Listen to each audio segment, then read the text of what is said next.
शिवाय। ओम नमो शिवाय। ओम नमो शिवाय। ओम नमो शिवाय। ओम नमो शिवाय। ओम कलीं कृष्णाय नमो। ओम कलीं कृष्णाय नमो। ओम कलीं कृष्णाय नमो। ओम कलीं कृष्णाय नमो। ओम कलीं कृष्णाय नमो। ओम कलीं कृष्णाय नमो। ओम कलीं कृष्णाय नमो। ओम कलीं कृष्णाय नमो। ओम नमो भगवते वासुदेवाय। ओम नमो भगवते वासुदेवाय। ओम नमो भगवते वासुदेवाय। ओम नमो भगवते वासुदेवाय। ओम नमो भगवते वासुदेवाय। ओम नमो भगवते वासुदेवाय। ओम नमो भगवते वासुदेवाय। ओम नमो भगवते वासुदेवाय। ओम नमो भगवते वासुदेवाय। ओम नमो भगवते वासुदेवाय। बोल सद्गुरुदेव महाराज की जय। परम पूजनीय महात्मा ज्ञान गिरी महाराज की जय। बोल शंकर भगवान की जय। बोल सियापति रामचंद्र महाराज की जय। पवन सुत हनुमान की जय। बोल राधा कृष्ण भगवान की जय। बोल गीता माता की जय। बोल गंगा जमुना सरस्वती माता की जय। सच्चियां जोता वाली माता तुम्हारी सदा की जय। गुरु रूप साध संगत जी, आज गुरु कृपा द्वारा छठे अध्याय का पाठ आत्म संयम योग 47 श्लोक। सियावर राम जय जय राम। सियावर राम जय जय राम। मेरे प्रभु राम जय जय राम। मेरे प्रभु राम जय जय राम। मेरे श्री राम जय जय राम। मेरे श्री राम जय जय राम। करो कल्याण सीताराम। करो कल्याण सीताराम। श्री राम जय जय राम। जय राम जय जय राम। श्री राम जय जय राम। श्री राम जय जय राम। श्री राम जय जय राम। श्री राम जय जय राम। श्री राम जय जय राम। श्री राम जय जय राम। श्री राम जय जय राम। श्री राम जय जय राम। बोल सद्गुरुदेव महाराज की जय। श्री भगवानोवाच, हे अर्जुन, जो कर्म योग द्वारा मेरे साथ जुड़ा है और फल कुछ वांछते हैं, यानी कि ऐसा कर्म करना, सदा मेरा ही गुणगान करना, कोई इच्छा मन में ना रखना, उसे तू सन्यासी ही जान। जो मेरे साथ जुड़े हैं इसी से योगी हैं, फल कुछ वास्ते नहीं, इसी से वो सन्यासी हैं। ईश्वर ने कहा कि अपनी तमन्ना मन में कुछ ना रखो। इसके देखिए एक ही श्लोक के हजारों भाव हैं। श्रीमद् भगवद गीता एक समंत्र है, हजारों भाव हैं एक एक श्लोक के।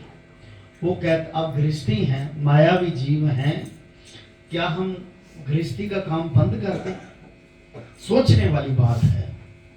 वो कहते हैं मेरे साथ जुड़े हैं और फल कुछ वांछते नहीं। इसका अर्थ ध्यान से, गरीबी से मंथन करके, करीब होके मंथन करके देखना ईश्वर क्या कहते हैं। और शंकर भगवान की सियावर राम जय जय राम। तेरे प्रभु राम जय जय राम। तेरे प्रभु राम जय जय राम। तेरे श्री राम जय जय राम। तेरे श्री राम जय जय राम। हरो कल्याण सीताराम। हरो कल्याण सीताराम। बहुत ही बड़ी बात है, गंभीर बात है। देखिए, सभी ने, भगवान राम भी आए, भगवान कृष्ण भी आए, सभी कर्म के साथ जुड़े हुए थे। युद्ध भी किया, उसमें भी उनका भाग था। मां के साथ खेल की, उसमें भी उसका भाग था।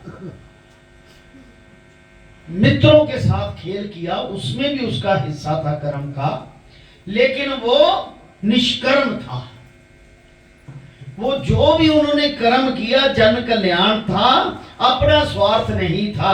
जिसमें अपना स्वार्थ हो वो कर्म ना कर। एक तो ये परिभाषा है। एक परिभाषा है कि दुनिया में जो तुम्हें पिछले जन्म की ड्यूटी सौंपी है, जैसे भगवान राम ने अवतार लिया, ड्यूटी क्या थी? अधर्म का नाश करना और रावण और राक्षसों तक पहुंची उनका नाश करना। क्या वो कर्म छोड़ दिया उन्होंने? नहीं छोड़ा। कृष्ण का भी यही कर्म था, क्या छोड़ दिया? नहीं छोड़ा। सबके साथ मोह भी रखा, लेकिन मोह ऐसा रखा कि जिससे किसी को तकलीफ ना हो, ऐसा मोह रखा कि मेरी तरफ से किसी को कोई तकलीफ ना है। वो शंकर भगवान की। सियावर राम जय जय राम। तेरे प्रभु राम जय जय राम। तेरे श्री राम जय जय राम।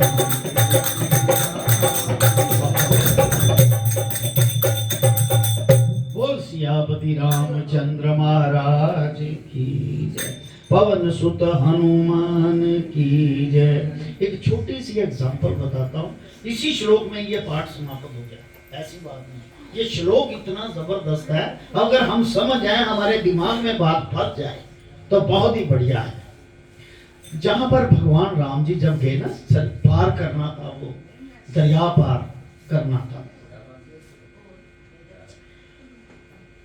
तो जहां पर भगवान राम ठहरे थे भारद्वाज जी के आश्रम में, वहां पर भरत भी आके ठहरे। तो भरत तो बेचारे निष्काम प्राश्चित कर रहे थे। कसूर कहते मेरी माँ का है, मेरे प्रभु को मेरा दुख लगा है। उसमें कहा उसका अपना कर्म फंसा।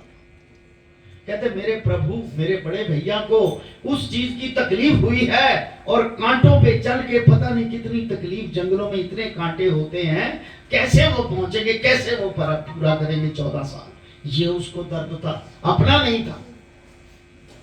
मैं एक एक एग्जांपल साथ देता जाऊंगा।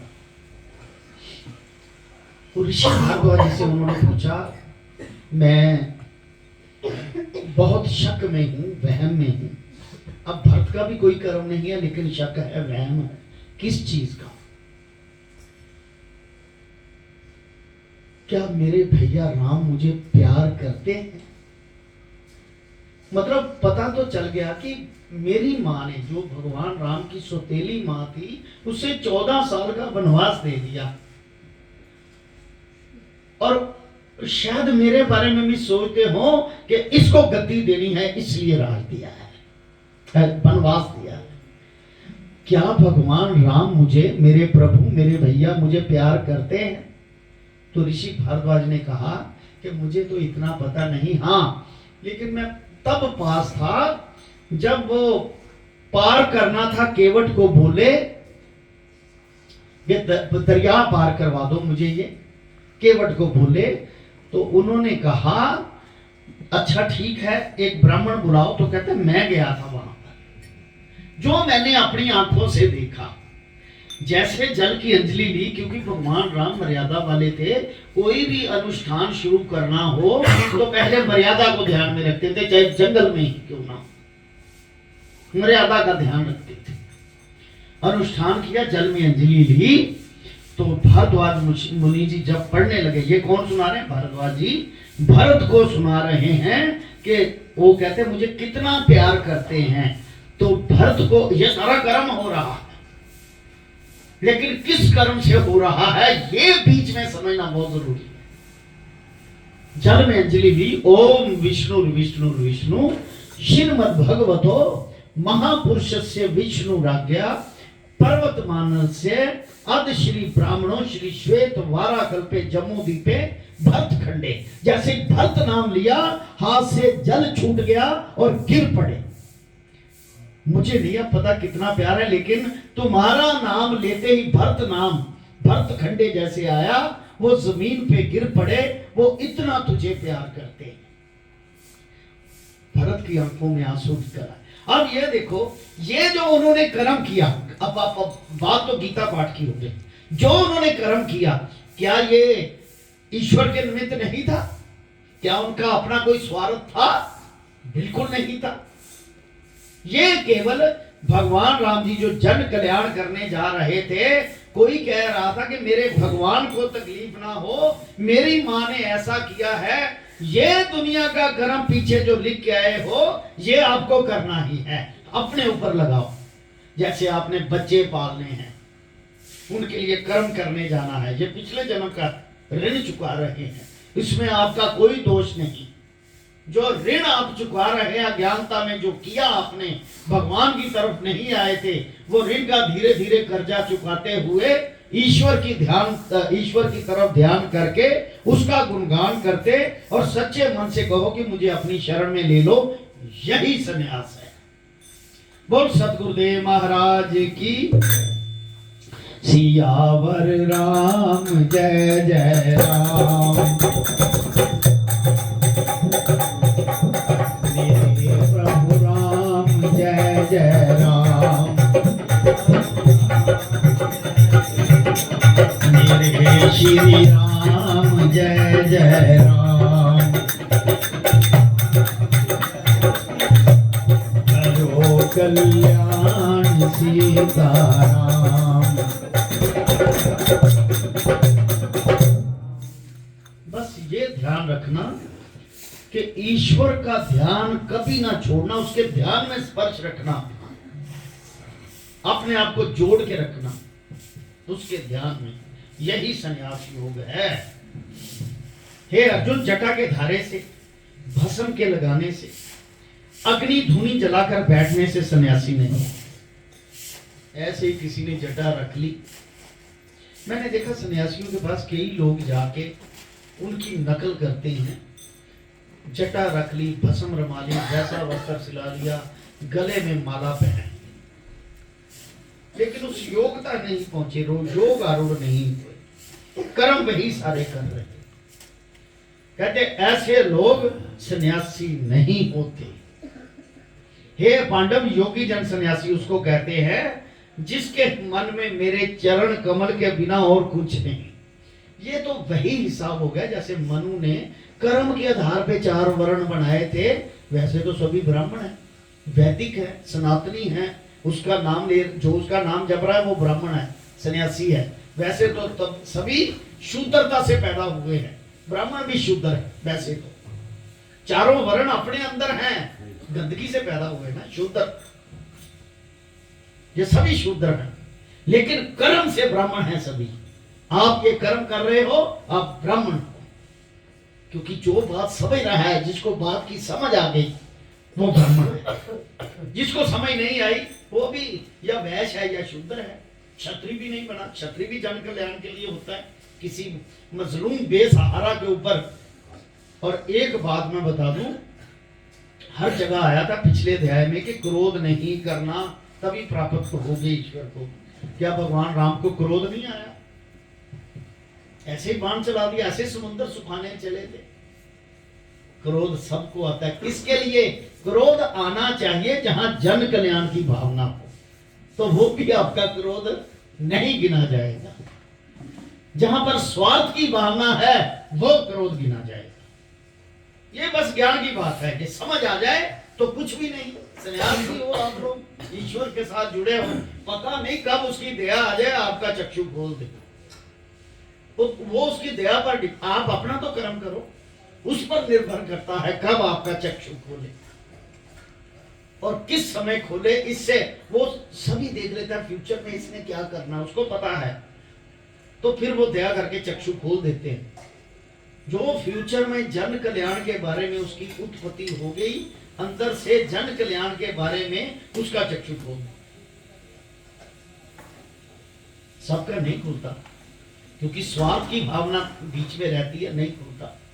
जो निस्वार्थ भावना से है ईश्वर की शरण में, हाँ आपको जिस चीज की जरूरत है मांगो, जो आपकी तमन्ना बीच में फंसी है मांगो, पर ध्यान उसी की तरफ रखो। जैसे मैं ड्यूटी देने के, ईश्वर ड्यूटी जब देते हैं या जा तेरी जिम्मेवारी, जैसे ईश्वर ने किसी को संतान दी, मांगी, संतान मिल गई, फूल दिया था, कहते ये मेरी अमानत है, इसका ध्यान रखना है, इसकी केयर करना, ये ड्यूटी दे दी उसे, तो इसका करना, ये करनी है ड्यूटी। बोल शंकर भगवान की सियावर राम जय जय राम, ये प्रभु राम जय जय राम, ये श्री राम जय जय राम। शंकर भगवान एक श्लोक इतना कीमती है, कहता है मेरे भजन के बिना, मेरे स्मरण में जुड़े बिना अवांछा होता ही नहीं, निष्काम होता ही नहीं। कोई ना कोई स्वार्थ लेके ही मेरे पास आता है, लेकिन मेरे भजन के साथ जुड़ जाएगा फिर निष्काम होगा।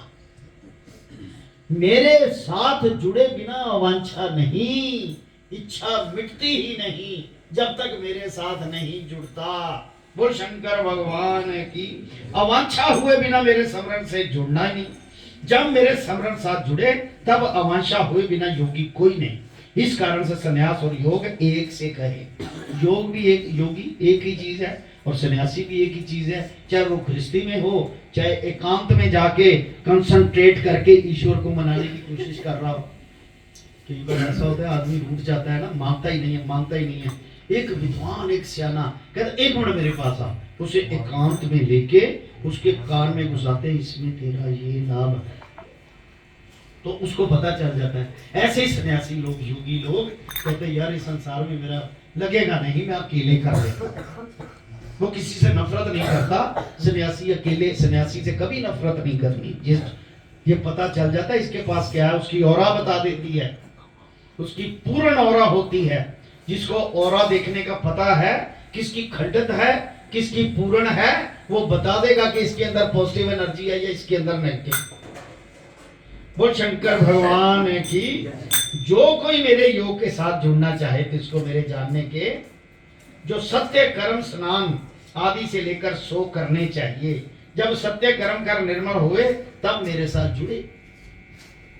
और जो कोई योग आरूढ़ हुआ जिसको कोई कर्म नहीं करना चाहिए, जिसको योग का पता चल गया उसको अपने लिए कोई कर्म नहीं करना चाहिए। श्लोक अपना लिए लिखा नहीं, लेकिन अपने लिए कोई नहीं करना चाहिए। बाकी कर्म तो जन कल्याण के लिए भगवान भी करता है। अगर ईश्वर ड्यूटी लगा दे, योग आरूढ़ उसे करता है जब ईश्वर किसी की ड्यूटी लगा देता है। अब तुम ये काम करो। जैसे मार्कंडेय ऋषि जी को आयु किस लिए दे दी? 6 वर्ष की आयु थी, 12 वर्ष की। जब उसे यमराज लेने आए तो भगवान शंकर जी ने उसको ड्यूटी दे दी, आपने जन कल्याण करना है। इतनी उम्र में इतने मंत्र इजाद कर दिए कि लोगों का कल्याण हो। आपके मंत्रों से तो कई युगों तक करोड़ों का कल्याण होना है। उसे कई कल्प आयु दे दी भगवान शंकर जी। कहता नियम तो मेरा है, ये दिव्य वर्ष है ना 12, मैंने दिव्य दिए या आम दुनिया के दिए, ये मैंने दिए हैं, इसको 12 दिव्य वर्ष दिए। और शंकर भगवान एक दिव्य वर्ष कितने कल्प का हो। हाँ, इतनी आयु दे दी भगवान उम्र भी दे देते हैं। जब ये महान सुखजीत जी को बताया, इनके चाचा जी थे, टैगोर हॉस्पिटल में डॉक्टरों ने जवाब दे दिया, बिल्कुल टोटल कहा इसे ले जाओ, ये खत्म है काम। ये कहता हम अपना चारा कर लें, कोई आपने तो जवाब दे दिया। एक दो दिन में हम दोनों ने मिलकर डिस्कस किया, ईश्वर के चरणों में, सतगुरु महाराज जी के चरणों में प्रार्थना की, क्योंकि हमें तो कुछ पता नहीं था। सतगुरु महाराज के चरणों में प्रार्थना की, जो जानते थे वो हम दोनों ने मिलकर जाकर किया, बताया कि तुम ऐसा करते रहो, जो भी है भगवान ने। लेकिन मैंने कहा कि आखिरी में उसके चरणों में जरूर जाए, अगर जिंदा हो जाए तो चरणों में जाए। भगवान ने तो मुर्दे जिंदे किए हैं।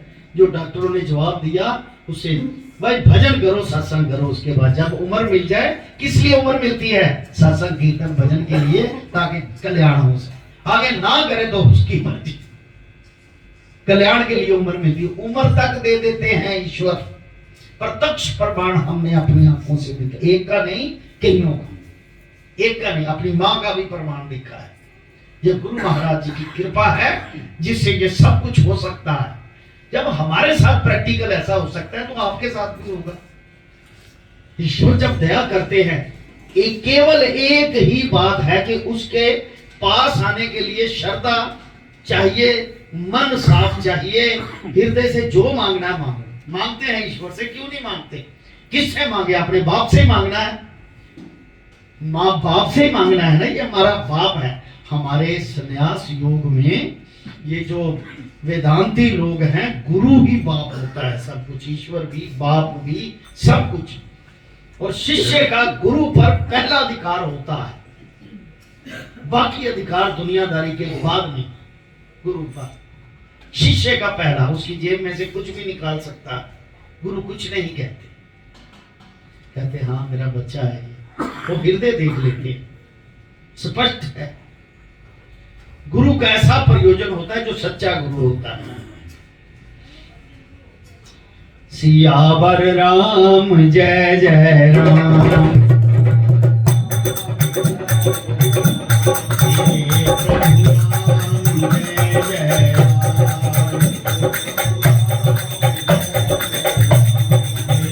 श्री राम जय जय राम।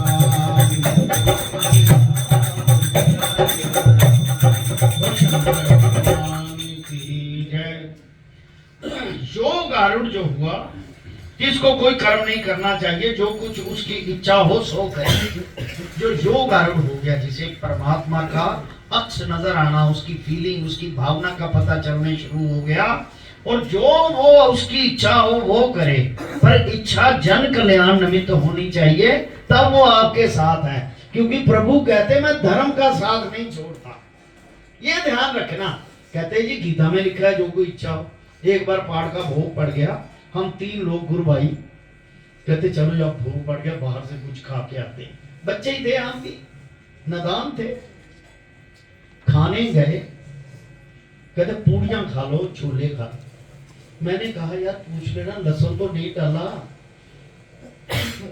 वो एक बोला जो ब्रह्म ज्ञानी था, वो कहता है उसकी इच्छा से हो रहा है जो हो रहा है, तू क्यों पूछ रहा है? उसकी इच्छा से हमें मिल रहा है।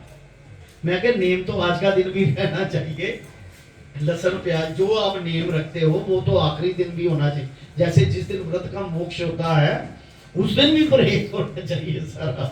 कहता जो हो रहा है गीता का मतलब उल्टा ज्ञान नहीं देना। आप ध्यान देखना कि जो उसकी इच्छा वो करे, वो कहता है, लेकिन करे क्या?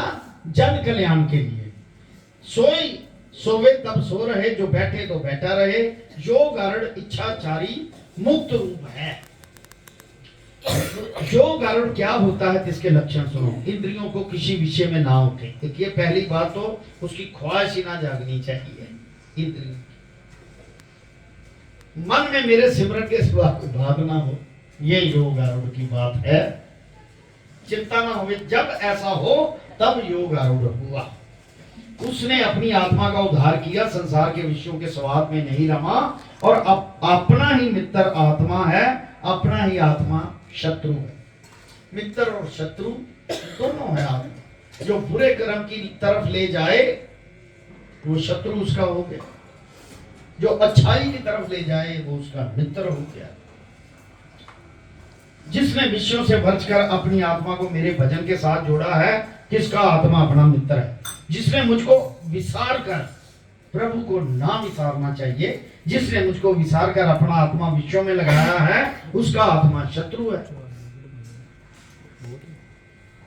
फिर ना कोई मित्र है ना शत्रु, जिसने आत्मा को विषयों से वज्र कर परमात्मा पार ब्रह्म अविनाशी के साथ जोड़ा है, सो परम शांति सुख शांति को प्राप्त हुआ और उसको शीत उष्ण कभी नहीं व्यापता। उसने मेरी कृपा से और कोई दुख भी नहीं व्याप सकता। कहता है जो मेरी शरण में आ गया उसको तो दुख ही नहीं व्याप सकता। अगर कोई कष्ट पिछला भी हुआ, पिछले जन्म का भी हुआ, तो ऐसे निकल जाता है। सारी उपलब्धि मैं करवा के रखता हूँ, ईश्वर कहते हैं हर चीज उपलब्ध करवा के रखता हूँ। इसको दिक्कत रहा है ये कोई सजा भोगे भी तो उसको पता ही ना चले मैंने क्या भोग लिया, जो पिछले जन्म का किया है, जो गुरु की शरण में है। ऐसा होता है। जो आदर करने से प्रसन्न नहीं, अनादर करने से बुरा नहीं मानता। अपने आप को जानना, इसको ज्ञान कहा। सिर्फ अपने आप को ही जानना कि मैं क्या हूं। आया था ना एक बार कि उसकी ऊर्जा जो एक ही ऊर्जा है जो सब में व्याप्त है, तभी कहते कण कण में भगवान है। वो एक ही ऊर्जा है, बस अपनी ऊर्जा को पहचानना बहुत जरूरी। अपने आप को जानना, इसी को ज्ञान कहा है। मैं क्या वस्तु हूं, ये क्या खेल है, और ज्ञान अर्थात परमेश्वर को जानना, ये दोनों ज्ञान विज्ञान है। इसको 13वें अध्याय में कहूंगा। जिसने ज्ञान विज्ञान रूपी अमृत पान किया हुआ है, जिसका आत्मा तृप्त हुआ है, सो इंद्रियों को निवारण कर सदा एक सा रहे। कंचन माटी शत्रु मित्र एक समान जाने। धर्मी पापी एक से देखे, राग द्वेष ना करे, निरंतर एक ध्यान से मित्र शत्रु को जाना करे। यह पूर्ण योग के लक्षण। इस युक्त से रहे, योगी आत्मा के साथ जुड़े, अभय रहे, परमानंद रूप रहे, दूसरे की आशा ना करे, माया के मोह से रहित हो, परम पद को पावे। जो कोई और भी योग आरूढ़ हुआ, चाहे उसकी बात सुन, वह क्या करे। प्रथम तो एकांत स्थान में एक थड़ी 4 अंगुल ऊंची, 4 अंगुल ऊंची किसे कहते हैं, इतनी ऊंची थड़ी, 4 उंगल या लंबाई की ले लो, जिसमें कंकड़ टोया टिपाना हो सो बनाए। ऐसी साफ थड़ा बनाकर जिस पर गोबर का चौका फेरे। आजकल तो गोबर रहा नहीं, कुछ शुद्ध चीज वो रख ले। जिस पर कुशा, उस पर मृगशाला बिछा के ऊपर कपास का धुला हुआ कपड़ा डाल, यानी कि गर्म वस्तु पवित्र होती है। मृगशाला जो हिरण की खाल होती है ना, वो भी पवित्र होती है। मृगशाला डाल के बिछा के ऊपर कपास का धुला हुआ कपड़ा डाले। ऐसे पवित्र स्वच्छ आसन पर चौकड़ी मारकर बैठे, मन को निचल कर, इंद्रियां वश कर, ऐसा होकर मेरे साथ जुड़े और सारी देह को सीधा रखे। ऐसे नहीं भजन करना, ऐसे सीधा। और त्रिकुटी में यहाँ पर पीड़ा पिंगला और सुखमना तीनों बसे इकठारी। बेणी संगम कहे त्रास मन। जहां पर संगम होता है पीड़ा पिंगला और सुषुम्ना नाड़ी का, उधर ध्यान करे, केंद्र अपना। बांका टेढ़ा ना बैठे, सिर ग्रीवा को भी सीधा रखे, सिर को भी नीचा नहीं करना, ऐसे रखे। सभी इस भाव में आंखें, आपकी अंदर की आंख खुलेगी ना। ऐसा निर्मल होकर बैठकर अपनी नासिका का अग्र भाग देखिए, यानी कि नाक का ये भाग, ये जो होता है ये हिस्सा एंड वाला, यहां पर उसका स्थान है। यहां से चाहे इतना खींच लो, चाहे पूरे तरपिंड में लगा लो, वो कोई फर्क नहीं, पर यहां उसका स्थान है। यहां पर खींचना भी यहां से चाहिए, ऐसे नहीं करना है। ऐसे किसी दिशा को ना देखे, अपने आत्मा को परमात्मा में लीन करे। किसी का भय ना करे और मन को संयम करे। मन का निश्चय चेता मेरे में रखे। कम से कम उस वक्त जब आप इष्ट का ध्यान करने बैठे हो चौकड़ी मार के, या गर्म शाल नीचे ले लो, तो कोई बात नहीं, कोई फर्क नहीं पड़ता, तो उसका ध्यान करते समय अपने आप को अलर्ट करके रखें, ऐसे डाउन ना करे अपना शरीर, और अग्र भाग ऊपर करे और नासिका की तरफ ध्यान करे, और इधर उधर मन को भटकने ना दे, बस उसका भजन करता रहे, उसकी बार बार मूर्ति को सामने लाने की कोशिश करे, बार बार। एक दिन मूर्ति टिक जाएगी आंखों के सामने। ये अभ्यास है, अभ्यास से होगा। अपनी आत्मा को परमात्मा में लीन करे, किसी का भय ना करे और मन को संयम करे, मन का निश्चल चेता मेरे में रखे। ये 18 अध्याय तक मन का निश्चल चेता मेरे में रखे, ये बार बार श्लोक आता है। इस भांति मेरे साथ योगी जुड़े, इन लक्षणों के साथ जुड़े तो परम शांति सुख अर्थात निर्वाण पद को प्राप्त होवे। हे अर्जुन, और भी इसकी युक्ति सुन, जो प्राणी उदर भर के भोजन करे, पेट भर के भोजन करे, उसे योग प्राप्त नहीं हो। 3 की भूख है तो 4 खा ले, क्योंकि उसे तो बस यही आई जाए कि ध्यान और तरफ जाएगा। 3 की भूख है तो 2 खाए, ज्यादा ना खाए। एक तो से ठीक, एक सुर्त रहती है लगी। हे अर्जुन, उधर भर के भोजन न करे, उसे योग प्राप्त नहीं हुए। जो भोजन करता है, योग किस भांति प्राप्त हुए सुनो। युक्ति का आहार हो, जितना आहार उसे चाहिए उससे थोड़ा कम आहार हो जाए। अगर 3 रोटी की भूख है तो 2.5 खा ले, 2 खा ले। विवेकी पुरुष 2 ग्रास भूखा रहे, देखा, कम कर दिया उसने थोड़ा, जिसमें श्वास सुखी चले और गिरे भी नहीं। रज के रोटी खाती हुए थे, दिल करता नींदर आइए सो जाए, क्योंकि अन्न में भी नींद होती है। मस्त हाथी जैसा मन बंद चले, जूता ना पावे,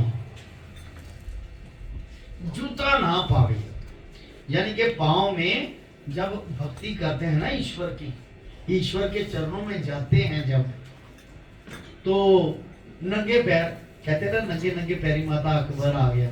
अकबर भी नंगे पैरी के, पर चलो सर्दी है, हम लोग जुराबे पहन के आ जाते हैं, कोई बात नहीं, ये अपनी अपनी भावना है, वैसे तो सोच लेना चाहिए। चलो खैर, हम आगे की बात करते हैं।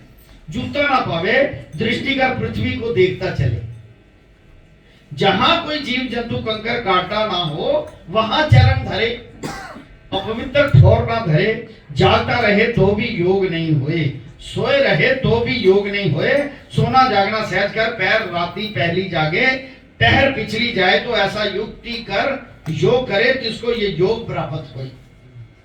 ऐसे योग करे, ऐसी युक्ति करे, पहले पहर जागे। गुरु महाराज जी पहले पहर ही जागते थे, सुबह 4 बजे पहला पहर, 4 बजे से लेकर जब तक सूरज नहीं उदय होता तब तक पहला पहर, प्रथम पहर। 8 पैर होते हैं, 4 पैर दिन के, 4 पैर रात्रि के। ये ध्यान, ऐसी युक्ति देकर देह को कोई रोग भी नहीं व्यापता। अगर आप ऐसा करो, 4 बजे उठो, स्नान करो, ध्यान करो और बैठो 10 मिनट। अभी शुरू में 5 मिनट ही बैठ जाओ, 10 मिनट, फिर आधा घंटा, ऐसे ध्यान लगाओगे तो दुनिया का दुख ही नहीं व्यापेगा, काम करते हुए सुखी हो जाओगे। इसका नाम दुख नाशक योग है, यानी कि दुख नाश हो जाएगा।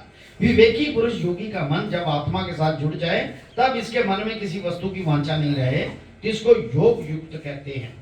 अब योगी को एकांत बैठना क्यों कहा है, इसका दृष्टांत सुनो। एकांत में क्यों बैठा जाता है वो सुनो।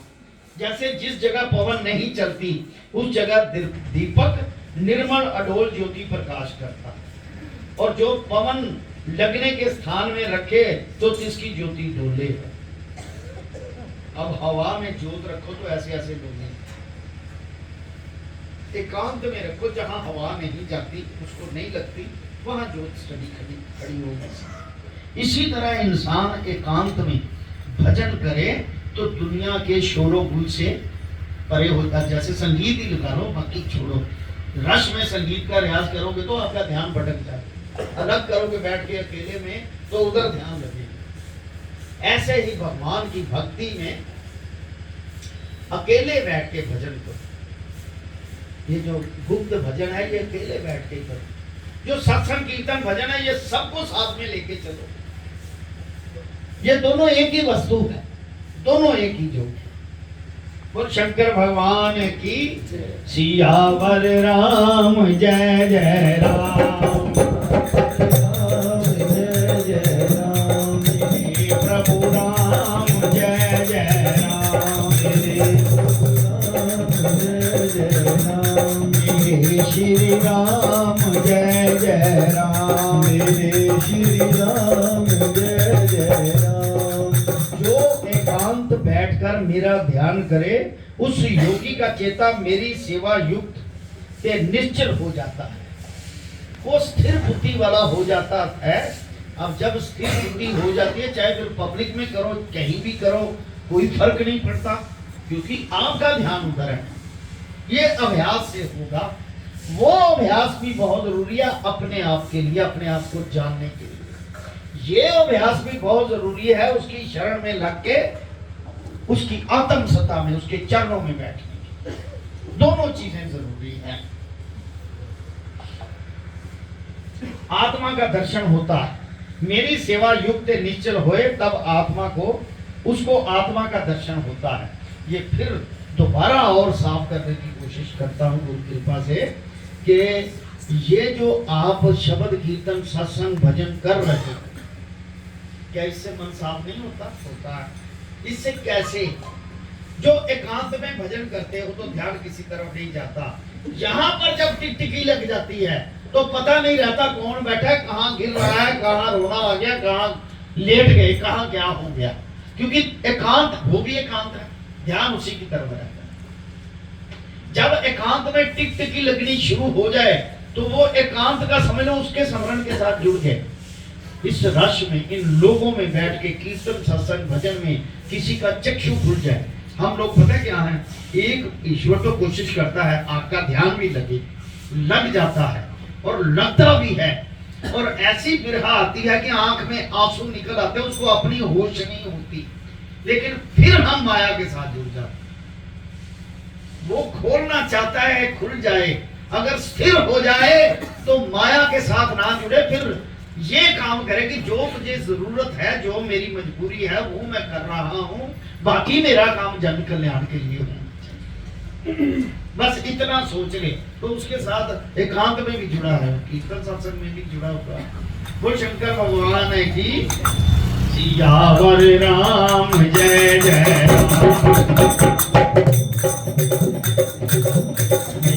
प्रभु राम जय जय राम,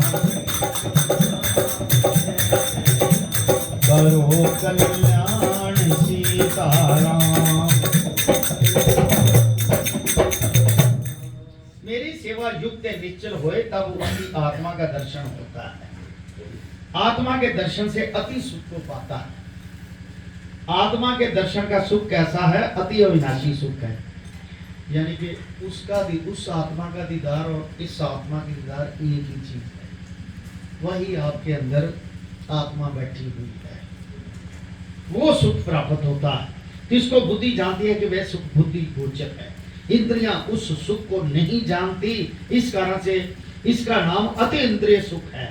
जो इंद्रियां का सुख भोगना चाहते हैं वो इस सुख को नहीं जानती, वो दुख के भागी होते हैं। इस कारण से इसका नाम अति इंद्रिय सुख है। और जिसको पाने से वह योगी निर्लेप निश्चल होता है, और जिस सुख के उपरांत और कोई लाभ नहीं मानता, जिस सुख के पाने से शरीर को कोई बड़ा दुख लगे और शस्त्र साथ काटे, अग्नि में जलाए तो भी जिसको दुख नहीं लगे। इस पर साक्षी प्रहलाद की, अग्नि में भी था और उसे अग्नि ने जलाया ही नहीं, उसको जला दिया जो तपस्विनी थी होलिका। उसके पास तंत्र मंत्र सब कुछ था, कहते मैं नहीं जलूंगी, ये जल जाएगा। पर भगवान के आगे वो बड़ी चीज थोड़ी है। वो भगवान, राक्षस के घर में भगवान पैदा होगा। प्रहलाद, उसने अपना ही अंश डाल दिया इनके कल्याण के लिए कि इनका किसी तरीके से, पर राक्षस बुद्धि वाले का कल्याण कहाँ, वो तो सोचता ही नहीं कुछ, उसको नहीं भगवान की जरूरत होती, वो तो गुरु को पढ़ जाते हैं। गुरु शुक्राचार्य थे, उसको कैसी बोली बोलते थे, पर उसने अपना गुरु तब रखा वो उनके कल्याण के लिए लगा रहा सारी जिंदगी। गुरु तब को कायम रखा उसने। वो शंकर भगवान की जिस सुख के पाने से शरीर को कोई बड़ा दुख लगे और शस्त्र साथ काटे अग्नि में जलावे तो भी तिसको दुख नहीं लगे, तिस पर साक्षी प्रहलाद है। जैसे हिरण्यकश्यप के अनेक प्रकार की यातनाएं दी उन्हें, प्रहलाद को कुछ कष्ट भी ना हुआ। ऐसा सुख जिसे पाकर सभी दुख भाग जाएं, ऐसा सुख निधान योग संसार से विरक्त होकर अवश्य कीजिए, विलंब ना कीजिए। कहते देर ना करो, जिन्ना भी टाइम मिलता है, जिन्हों गुरु महाराज जी का कोई ना कोई मंत्र मिलिया होया, इष्ट अपना जो भी उदा है उदा ध्यान करके गुरु महाराज का ध्यान करो या इष्ट का ध्यान करो, इको गल है। जिस रूप में गुरु ਨੂੰ याद करोगे तो मंत्र द्वारा उस रूप के सामने खड़े हो जाएंगे। कहता वो करो, देर ना करो। आप कम से कम 5 मिनट 10 मिनट रोज लगाया करो सुबह या शाम।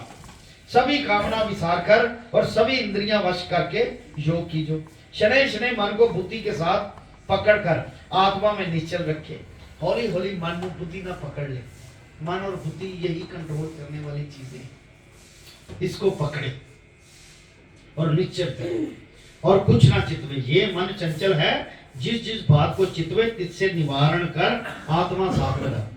जिधर जिधर ध्यान जाता है बार बार मन और बुद्धि को पकड़कर उस तरफ लगाओ, बार बार लगाओ। जब मन साथ जुड़ जाए तब कैसे परम शांति सुख को पावे है। 3 गुण को काट जावे है निर्मल पाप से, तब ब्रह्म साथ मिलने से ब्रह्म का ब्रह्म हुआ। कपट माया दूर किया, इस प्रकार जिसने योग जाना सो नहीं टोलता। आपसे आप जब जुड़या तिनके सब पाप सहज से ही झड़ जाते हैं। इनके पाप भी झड़ जाते हैं जब ये योग के साथ जुड़ता है। योग के साथ जुड़ना जरूरी है। 3 योग पाया तब ब्रह्म सुख को प्राप्त हुआ। आत्म संग किया परम सुख को पाया। सकल घट में आपको देखा, आत्मा में सकल देखा। अपना पराया कुछ ना व्यापे, आत्मा जाना सदा ही समदृष्ट देखा। आप मध्य ब्रह्म देखा, अपने अंदर ब्रह्म को देखा। जगत निर्मल योग ब्रह्म प्रताप से पाया। हे अर्जुन, सभी भूत प्राणी तिसको अपनी आत्मा में दृष्ट है। जितनी भी संसार की चीजें हैं अपनी आत्मा में नजर आएंगी, ये मेरी ही आत्मा है।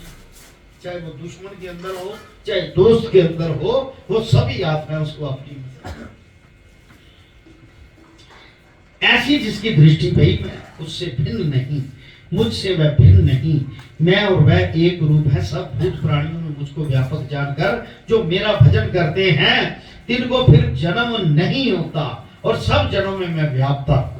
जो कहता है सब भूत प्राणी मेरा ध्यान करके भजन कीर्तन सत्संग करते हैं, उसका दोबारा जन्म नहीं होता। अपनी इच्छा से आना चाहे तो भगवान फिर कोई ना कोई ड्यूटी दे देते हैं कि जाओ यार ये करो, तुम जाना चाहते, क्योंकि मन और बुद्धि को उधर लगा लिया, जाना है तो दे तो लेनी पड़ेगी। चाहे वो निराकार दे ही क्यों ना उसकी रहे, लेनी पड़ेगी। दे भी निराकार होती है गुरु की, या प्रभु अंश अवतार ले उसकी, ये भी निराकार दे होती। उसको उसके लिए नहीं होती, लोग समझते हैं जी, क्योंकि पर्दा रखना होता है।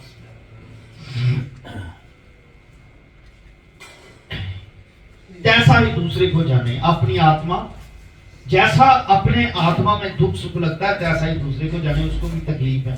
कहने का भाव कि जिसको दर्द है, अगर आप ज्ञानी होगे, ईश्वर के चरणों में आते हैं, तो जितना उसे दर्द होगा आपको भी उतना दर्द महसूस होना चाहिए कि यार उसको दर्द लगा है, कैसे ठीक होगा, ये महसूस होना चाहिए।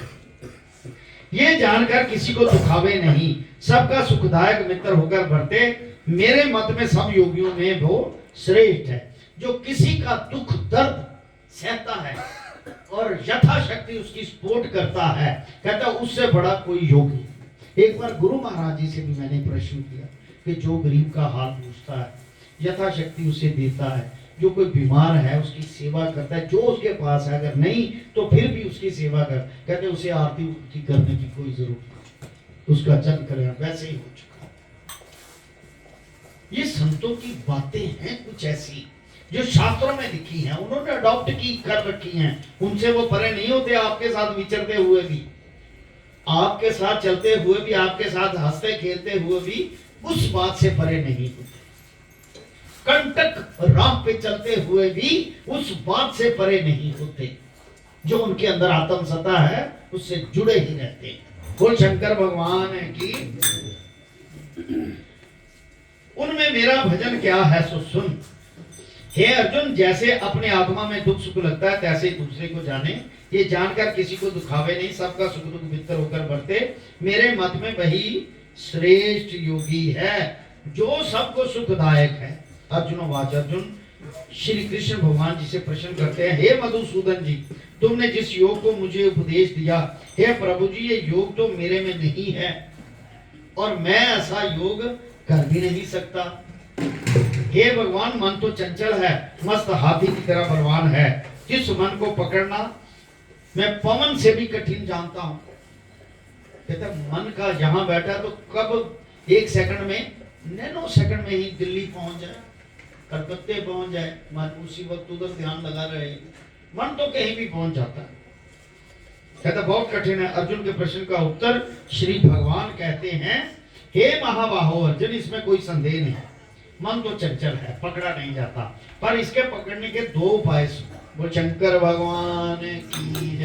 दो उपाय कौन से हैं? मेरे साथ प्रीति, संसार के विषयों से विराग, इससे मन निश्चल होता है। सो जिसने मेरे साथ प्रीति नहीं करी, संसार के विषयों से विराग नहीं किया, सो मुझको नहीं पावेगा। जिन्होंने अभ्यास द्वारा मन मेरे साथ नहीं जोड़ा, तिनको योग कहा, अभ्यास कहिए। यानी कि जिसने अभ्यास शुरू कर दिया वो ईश्वर की तरफ जुड़, उसका ध्यान उसी तरफ हो जाता है कि ये जुड़ रहा है मेरे साथ। फिर उस पर कृपा करते हैं कि ये जुड़ जाए, ये निकल आए रूप। गुरु खास करके ये करते हैं। जब मेरे सिमरण बिना जो कुछ और चितमना मन में चितवे है, मन बुद्धि साथ पकड़कर मुझको ही सिमरे। कहना जो मन से चितमना चित्तो करो दुनिया दे कम, पर मन और बुद्धि नाल मेरे साथ जरूर जुड़ो। ये कहा, अभ्यास करो इसका, बार बार अभ्यास करो। कहते हैं मन उधर भटकता है, कोई बात नहीं, कोई टेंशन नहीं, लेकिन मेरे साथ बार बार जुड़ने की कोशिश करो। इसी का नाम अभ्यास है। जिसने विराग और अभ्यास दोनों उपाय नहीं किए, जिनको योग कठिन है। जिन्होंने अभ्यास और विराग से मेरे मन के साथ जोड़ा, उसको योग पाना आसान है। अभ्यास विराग दोनों उपाय मन को पकड़ने के हैं। बार बार अभ्यास, एक नियम बना लो, सुबह पाठ करना, जोत जगानी और उसका सिमरण करना, उसकी तरफ ध्यान करके, चाहे 5 मिनट ही करो, धीरे धीरे बढ़ा लो समा। अर्जुन प्रश्न करे है, हे महाप्रभु जी, जिन तुम्हारे साथ योग जुड़ा है, देह छूटने के समय तिनकी श्रद्धा अर्थात प्रीति तुम्हारे योग छूट से किसी और बात पर चली गई। कहते सारी जिंदगी तेरा भजन करते रहे, पर अंत समय दे विच ध्यान और पासे चला गया। सो प्राणी योग की विधि को नहीं प्राप्त हुआ है। हे कृष्ण भगवान जी, सो किस गति को प्राप्त हुआ है? क्योंकि आपने कहा कि अंत समय में अगर मेरा ध्यान कर ले तो भी वो मुझे प्राप्त हो जाएगा, पर वो किस योग से जुड़ा है? सारी जिंदगी तेरी बंदगी की, उसके विपरीत, और अंत समय में उसका ध्यान कहीं और चला गया। सो तुम्हारे योग से भ्रष्ट हुआ कि नहीं? उसकी सारी स्थिति निष्फल हुई या कुछ गति भी हुई? जैसा मेघ वर्षा के निमित्त मुंग कर संसार में आवे, किसी और से पवन आके मेघ को खंड खंड कर दी तो वर्षा ना हुई, मेघ की भांति योगी का योग नष्ट हुआ या उसकी गति हुई? ऐसा भगवान कृष्ण जी से अर्जुन पूछ रहे हैं कि उसकी गति होगी जो सारी जिंदगी तो तेरा नाम लेते रहे, अंत समय ध्यान कहीं और चला गया। हे जनार्दन प्रभु श्री कृष्ण जी, तुम्हारे योग को नहीं पहुंचा।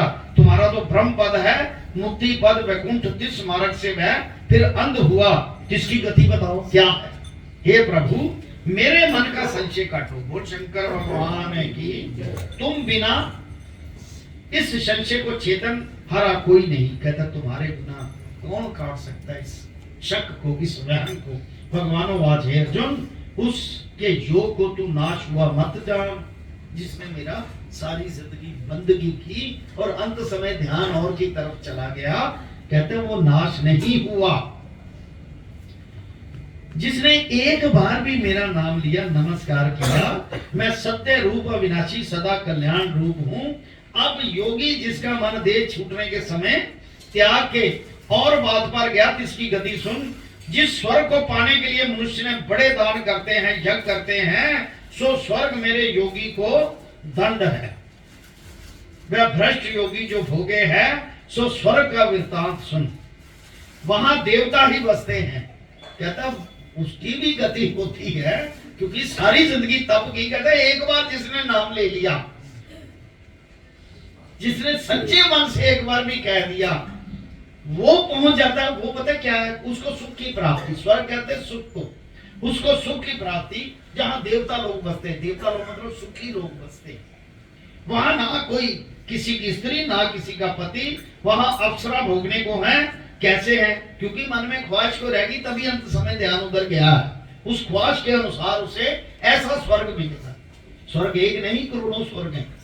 ऐसा स्वर्ग मिल जाएगा जो मन में इच्छा करो वो स्वर्ग। जिनकी देह से बड़ी सुगंधी आवे है और दिव्य गंधर्व गायन करते हैं। खाने को अमृत भोज्य है, सूंघने को दिव्य पारिजात के फूल, पहने को दिव्य वस्त्र और अनेक प्रकार के दिव्य भोग है। योग भ्रष्ट वहां जाकर और उन दिव्य भोगों को भोगता है। जब उस भोगों को उसके मन से विरक्त हो जाता है, तब वह स्वर्ग लोक त्याग कर मनुष्य लोक में दोबारा जन्म पाके किसी पवित्र कुल ब्राह्मण में, यानी कि उसका योग भ्रष्ट नहीं होगा, फिर वो ऐसे उसी के साथ फिर जुड़ जाएगा। क्योंकि मैंने देखा है संगीतकारों में, क्योंकि ये मेरा लिंक रहा है किसी जमाने में इन लोगों से, कि एक 1.5 साल का बच्चा ऐसी सरगम कह रहा है जो 70 साल अभ्यास करने पर भी सरगम नहीं कंप्लीट निकलते। जो मन में से सरगम निकालनी होती है ना, उसको अभ्यास से भी नहीं निकलती। जो छोटा सा बच्चा, ये छोटा सा जो चलते थे ना इंडियन आइडल बच्चों का, जो सारे का माँ बाप, छोटा सा बच्चा 1.5-2 साल, वो इतने खतरनाक है। बड़े बड़े विद्वान जो थे संगीत के, वो हैरान की ये आवाज कैसे, ये जुआ है। यानी कि पिछले जन्म जो योग भ्रष्ट हुआ था, जो उसको फल नहीं मिला था, वो जन्म ही ऐसे घर में हो गया संगीतकारों के वो पहला पिछड़ा योग साथ जुड़ गया बचपन में ही उसके साथ। जैसे ये बच्चा ढोल वाला, जैसे हमारा बच्चा ढोल वाला, वो 2 साल की आयु में ढोल बजाना शुरू कर दिया रिदम। सुना किसी ने, सिकंदर ने भी सुना कि रिदम में है। अभी 2 साल का बच्चा क्या कर सकता है, रिदम में तो है। ऐसे ही ये बच्चा देखो, हमारा क्या नाम है इनका, हमारा दर्पण है ना, ये छोटा सा था, छोटा सा 5-6 साल का। आज से 10-12 साल पहले जब हम शुरू किया, 9-10 साल पहले, तो छोटा सा ही ढोल लेके हमारे साथ प्रभात फेरी में जाता था। कहते यार इतना छोटा बच्चा, चलो ईश्वर ने अब जवान करके इसको रोटी रोजी भी लगा दी, सब कुछ किया भगवान ने। यानी कि पिछले जन्म का जो कर्म है वो साथ, जो योग भ्रष्ट है वो साथ जुड़ जाता है, किसी ऐसे घर में पैदा हो जाता है, फिर वही योग के साथ में। ऐसे ही भक्ति का मार्ग है, जो अंत समय में किसी और तरफ ध्यान दे दिया, किसी ऐसे विद्वान के घर जन्म ले लेगा, और पिछला जन्म अगर सात्विक की रहा, तो अगर माया के साथ जकड़ गया तो फिर मुश्किल है, फिर और जन्म मिलते जाएंगे। अगर सात्विक की रहा तो फिर कल्याण है उसका, अभ्यास रहा तो, यानी कि अभ्यास के बिना तो मुश्किल है। तलवार टेढ़ी है तो भी म्यान में नहीं आती, म्यान टेढ़ी है तो भी तलवार में नहीं फंसती। मतलब सीधा चलना बहुत जरूरी है। सियावर राम जय जय राम, मेरे प्रभु राम जय जय राम, करो कल्याण सीताराम। जिसने थोड़े दिन योग साधना करी, मरने के समय योग से चल गया होए, सो स्वर्ग के भोग भोगकर ब्राह्मण क्षत्रिय द्रव्यमान के घर जन्म लेता है। फिर वह योग की साधना जिसके मन में ऐसे जाग उठती है जैसे वो कार्य करते करते सो जावे। जब वह उठता है जागता है तो वही कार्य करने लग जाता है। इसी भांति तिनके मन में योग उपज जाता है। तब मेरे योग साथ जुड़ के मेरे परमानंद विनाशी पद में आ प्राप्त होता है। ये तो जिसने थोड़े दिन साधना किया और मरने के समय उनका मन योग से चला गया, किसका वृत्तांत है। अब जिसने बहुत दिन योग किया, साधन किया और मरने के समय मन चलायमान नहीं हुआ, उसका वृत्तांत सुनो। यानी कि हम जो मरने के समय उसका ध्यान याद रखें, इसलिए गुरु मंत्र देता है, ये अभ्यास करता रहेगा तो कम से कम मन और बुद्धि उस वक्त ना जुड़े, पर तब दर्द होगा, तब दर्द होता है, तो उस समय तो मेरा नाम ले लेगा अंतिम समय में। यह बहुत बड़ी संत लोगों की युक्ति है वहां तक पहुंचने की। जन्म पावे तो बड़े बुद्धिमान, मेरी महिमा जानने योग्य, हारे योगी के घर में जन्म पावे है, अति दुर्लभ से दुर्लभ। तहां जन्म लेकर जो कुछ पूर्व जन्म का योग अभ्यास किया था, सो यत्न से बिना ही उसको अभ्यास हो जाता है। जैसे पिछले जन्म जिसकी बुद्धि थी, सो उसको बुद्धि प्राप्त होती है, वैसी। सो हे गुरुनंदन, योग का अभ्यास उसने जाग उठे है, वह योगी शब्द ब्रह्म जो वेदों का तत्व है, सो उसमें मेरी महिमा के जानने लगा, पारगामी हुआ और यत्न बिना ही मेरे साथ जुड़ जाता है, बिना यत्न के जुड़ जाता है। पापों को काट कर मेरे योग की साधना को प्राप्त होता है। हे अर्जुन, इस योग मार्ग की सिद्धि एक जन्म में नहीं होती, अनेक जन्म बहुत बार योग करता आवे, तब मेरे परम गति पद अविनाशी धाम को प्राप्त होता है।